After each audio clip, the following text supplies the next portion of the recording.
back to the drugs, back, back to the freeways, baby. You know, yeah, very sad day. So you started getting high again. Getting high again because I didn't realize I had made the show like a god.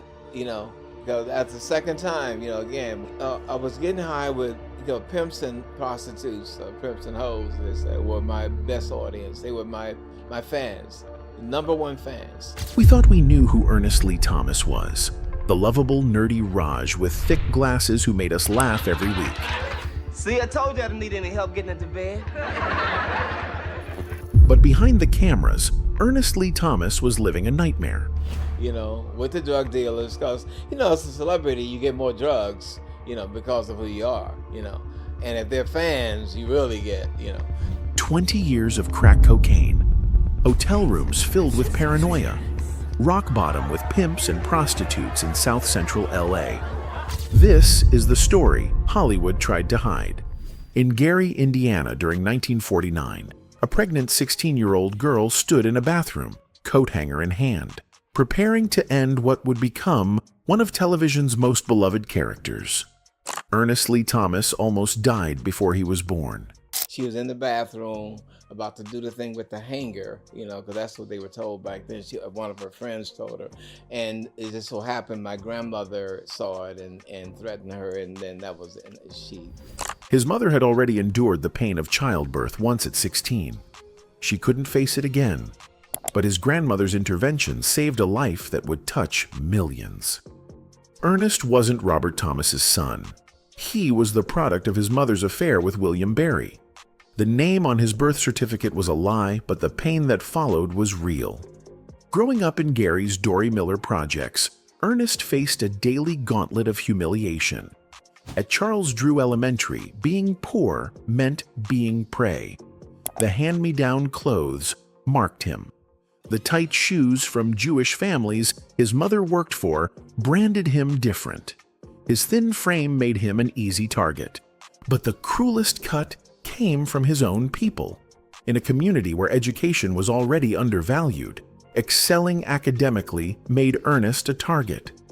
Talking white was the ultimate insult, delivered by children who didn't understand that their attacks were destroying one of their own. The church provided his only refuge.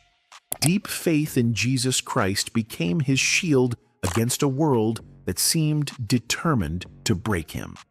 At age 8, visiting relatives in Arkansas, Ernest experienced America's racial reality in its rawest form.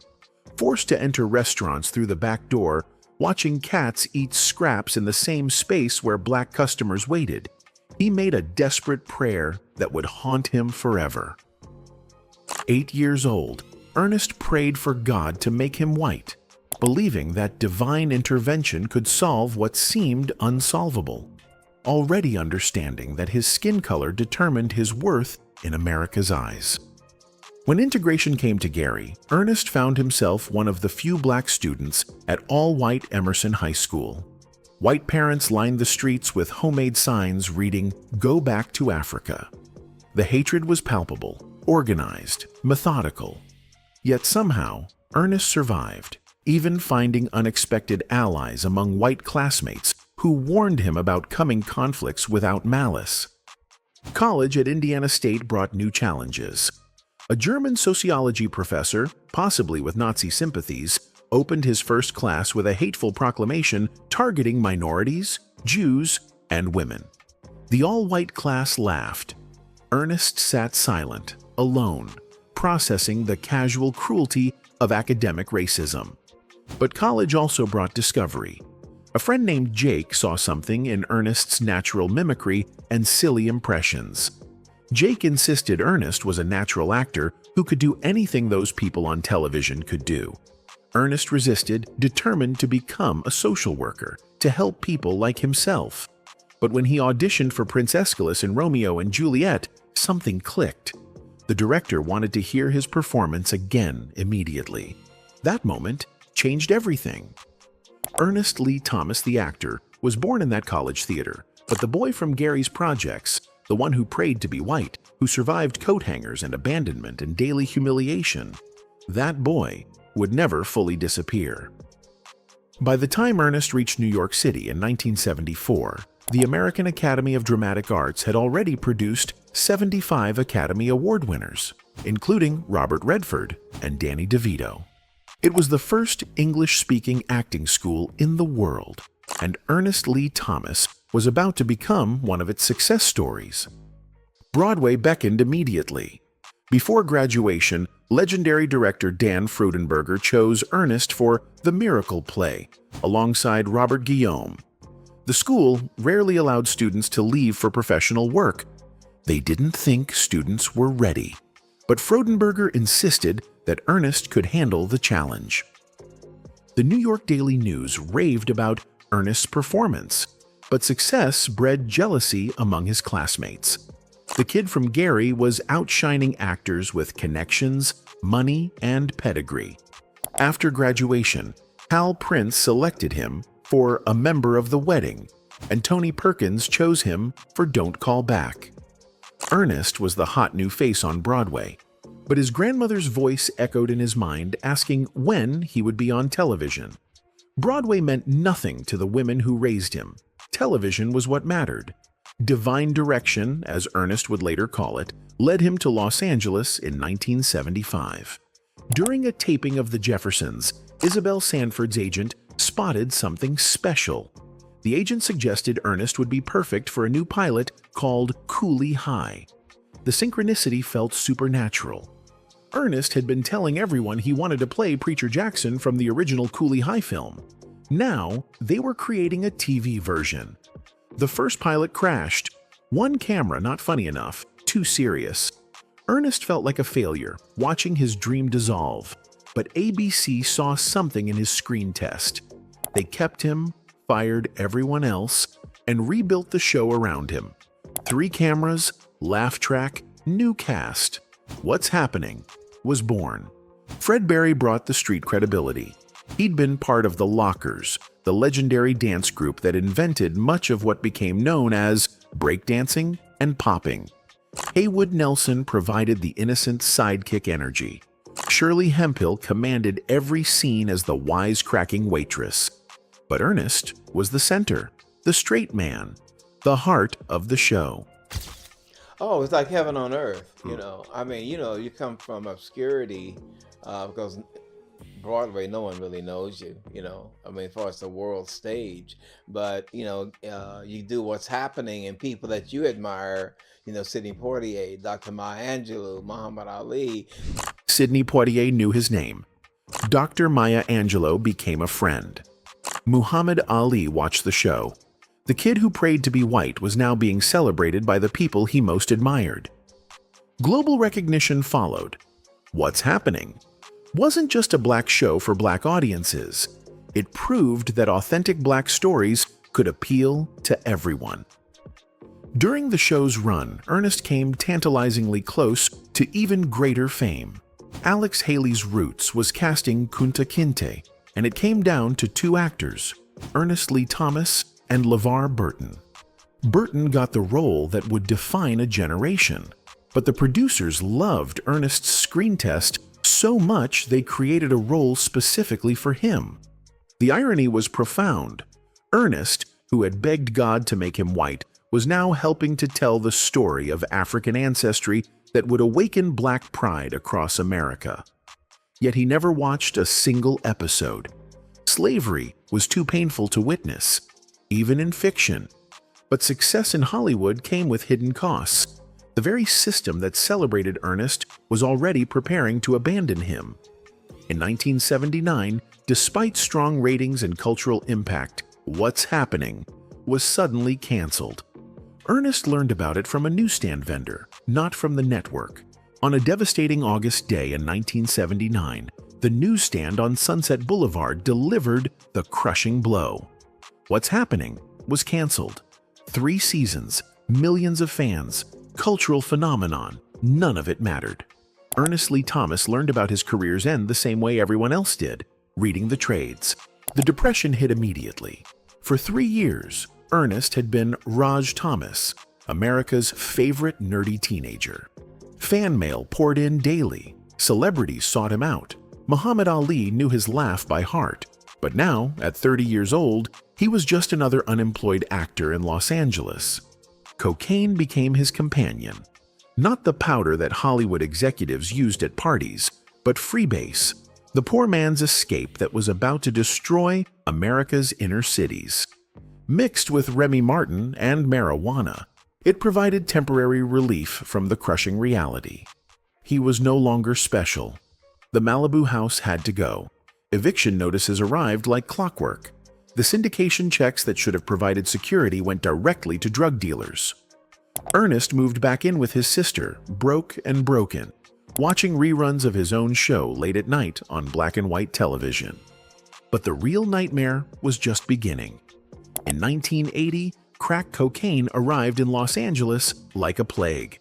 What had been expensive freebase suddenly became cheap, accessible, and infinitely more addictive. The drug that would destroy entire communities found its way into Ernest's hands. Well, people got to quit lying. It is an awesome feeling. That freebase is like that ecstasy, but it's a two-faced drug, It's the angelic, and you have this euphoria. The high was indescribable. Pure euphoria. The feeling of touching heaven. But the crash was hell incarnate. Every childhood trauma, every racist comment, every moment of pain and humiliation came flooding back magnified. The drug promised escape, but delivered deeper imprisonment. Ernest's life became a cycle of scoring, getting high, crashing, and scoring again. The YMCA became his address, a step above homelessness, but barely. Famous friends like Red Fox knew about his addiction, but never confronted it directly. They understood the unspoken code. We know, you know we know, but we don't talk about it. The streets of South Central LA became his second home. Pimps and prostitutes embraced him with genuine affection, providing the unconditional love that Hollywood had withdrawn. They protected him, celebrated him, kept him alive when he couldn't keep himself alive. They would shout encouragement, believing in his future when he couldn't. These were his real fans, the people society discarded, finding kinship with a fallen star who had joined their ranks. The worst moments came alone. Hotel rooms where paranoia consumed him, convinced police were about to break down the door. Sleeping pills mixed with alcohol to combat the sleepless nights, creating new dangers. The fear of dying in his sleep, battling the fear of staying awake with his demons. His agent pushed him toward stand-up comedy, but Ernest only had 15 minutes of material. Drunk on absolute vodka, he stumbled through Greenwich Village, unable to perform, crying in the street, begging strangers for directions back to his Fleabag apartment on 8th Avenue. That night, on his knees in a stranger's empty apartment, Ernest made a desperate prayer. Even as he spoke to God, he wanted drugs.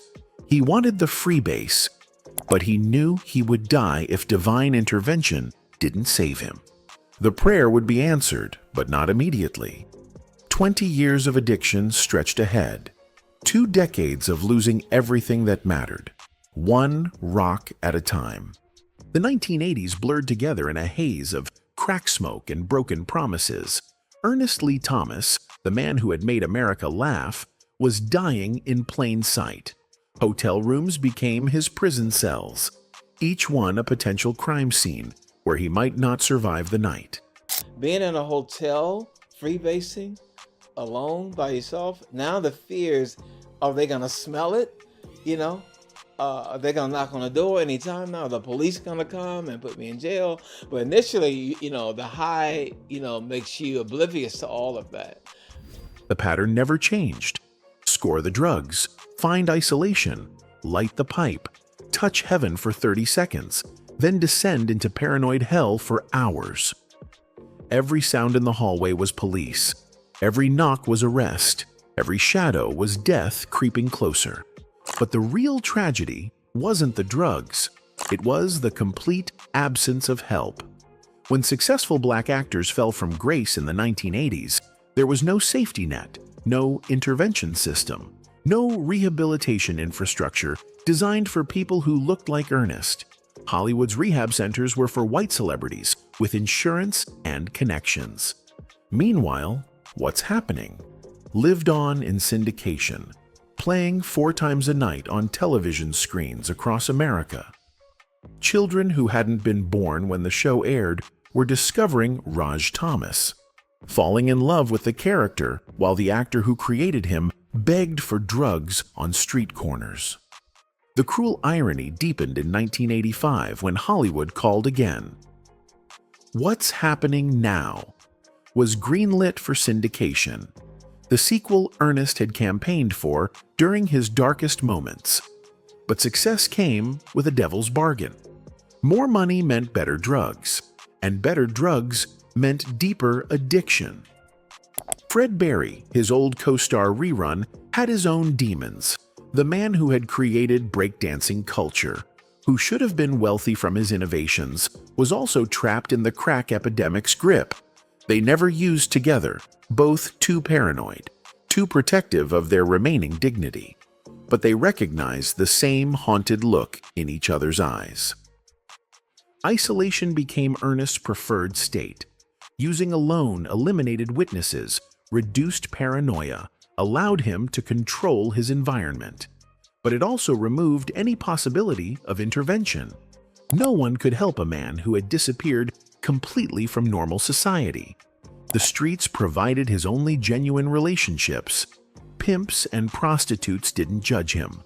They understood survival, desperation, the daily hustle to stay alive. When Hollywood friends promised help that never came, street friends delivered unconditional acceptance. They would encourage him constantly, telling him he was still funny and would get back on top, meaning every word. These were people society had written off, but they saw Ernest's worth when he couldn't see it himself. Years melted together. The crack epidemic consumed entire neighborhoods while Ernest consumed himself one hit at a time. Family members died. His transgender brother succumbed to AIDS complications, another casualty of the era's multiple plagues. Ernest was too high to process grief, too broken to attend funerals. By the early 1990s, 2 decades of hard drug use should have killed him. His heart should have exploded. His brain should have hemorrhaged. His liver should have failed. That he was still breathing defied medical logic. But something was protecting him, keeping him alive for a purpose he couldn't yet understand. The same faith that had sustained him through childhood racism was working beneath the surface, even when he couldn't feel it, even when he had given up on himself completely. The breakthrough would come when he least expected it, in the most unlikely circumstances, when every rational option had been exhausted and only divine intervention remained. When Ernest stood in a Buffalo comedy club in 1999, watching a young comic named Chris Rock command the stage, he had been a ghost for 20 years. A cautionary tale, a living reminder of how far stars could fall. But that night, something stirred in him he hadn't felt in decades. Recognition. Chris Rock was everything Ernest had been: young, black, brilliant, fearless. But Rock was also everything Ernest had lost: hungry, focused, sober. They took photos together, 2 comedic generations bridging decades of pain and possibility. Ernest had no idea that this chance encounter would save his life. Back in Los Angeles, Ernest was managing a young artist named Giovanni James, trying to build someone else's career while his own lay in ruins. His mother suggested the move to New York might help him get clean. She was wrong about the timing. Ernest was still drinking heavily, but right about the direction. Years passed. Ernest moved back in with his mother in 2000, a broken man seeking shelter in the house where his faith was born. He was 51 years old, homeless, hopeless, watching his own reruns on late-night television, wondering how the laughing boy on screen had become the hollow man in the mirror. Then a phone call came in 2005. Everybody Hates Chris was being developed, and somehow Chris Rock remembered the broken comedian from that Buffalo club. while Martin Lawrence, Eddie Murphy, and other successful friends had promised help that never materialized, Chris Rock delivered something more valuable: opportunity. Mr. Omar, the funeral director, wasn't a large role, but it was steady work. More importantly, it was resurrection. Everybody Hates Chris introduced Ernest to the millennial generation who had never seen what's happening, but understood struggle, survival, and the courage to laugh in the face of pain. But the real miracle had happened 6 years earlier, on a street corner in New York City. Drunk, desperate, and ready to die, Ernest had fallen to his knees and begged God for help. The prayer that night wasn't eloquent or theological. It was the raw cry of a man who had exhausted every other option. 30 years clean. No Alcoholics Anonymous meetings, no celebrity rehab, no public confessions or media redemption tours. Just Ernest, his God, and the quiet miracle of daily sobriety. While other celebrities cycled through treatment centers and relapsed publicly, Ernest had found permanent freedom in the most private way possible. The hip-hop generation embraced him with surprising warmth. Tupac Shakur bear-hugged him at a chance meeting, thanking him for the laughter. Method Man, Redman, Queen Latifah, they all recognized What's Happening as formative television, proving that authentic Black storytelling transcends generational boundaries. Today, Ernest continues working, writing, speaking truth about addiction, racism, and survival. His book and philosophy focus on faith, vision, and the revolutionary act of cutting off dead weight, the people and influences that drain rather than sustain. At 75, Ernest Lee Thomas is finally the man he was meant to be. Not despite his struggles, but because of them. The boy who prayed to be white learned to love his blackness. The addict who touched bottom found the strength to climb back up. The actor who lost everything discovered what actually mattered. The glasses are still thick, the laugh still infectious, the spirit still unbroken. But now there's something else in his eyes, the hard-won wisdom of a man who walked through hell and chose to come back home. Ernest Lee Thomas thought he knew who he was. We thought we knew too. We were all wrong. Sometimes the most important discoveries happen when you lose everything you thought defined you. Anyway, that's it for this video, folks. Bye.